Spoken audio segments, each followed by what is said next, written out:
আজকে কোনো আমি তুমি না, আজকে আমরা সব এক, কোনো আমি তুমি না। আজকে বাংলাদেশকে আমরা শেষ করব। বাপ বাপ হয়, বাপ এবার দেখাবে কুলাঙ্গার ছেলেকে, এবার রাস্তায় আনবে। ওই কুলাঙ্গার ছেলেকে বাপ এবার রাস্তায় আনবে। আমরা কেমন জাতি জানো? আমাদেরকে ধ্বংস করা যাবে না। যুদ্ধের জন্য যদি মাঠে নামতে হয়, হানজালার মতো বাসর রাতের মধ্যে স্ত্রীকে রেখে যুদ্ধের মধ্যে চলে গিয়েছিল। জান্নাতি হুর রেখে আসওয়াদ বিবাহের টাকা দিয়ে তলোয়ার কিনে যুদ্ধের ময়দানে গিয়েছিল, আর তাদের ইমানকে যুদ্ধের ময়দানে উজ্জীবিত করেছিল।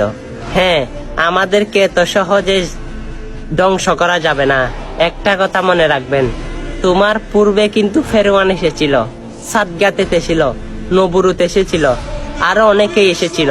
পারেও নাই, পারবও না। অবশ্যই শেষ ম্যাচ দেখবে আমাদের প্রিয় নেতার কথাটাই ঠিক হবে। গাজওয়ায়ে হিন্দ, সেটা যখন আমার নবীর জবানে মুসলমানদের জয় বলেছেন, জয়টা ইনশাল্লাহ আমাদেরও হবে। দরকার পড়লে আমরা কয়েকটা মাথা দেব, তবুও কিন্তু বিধর্মীদের কাছে মাথা নত করব না। আর যারা মুসলমান ভাই আছি, তারাই ভিডিওটা শেয়ার করে দিই। আমিন। বিসমিল্লাহির রহমানির রহিম। ইয়্যাকা না'বুদু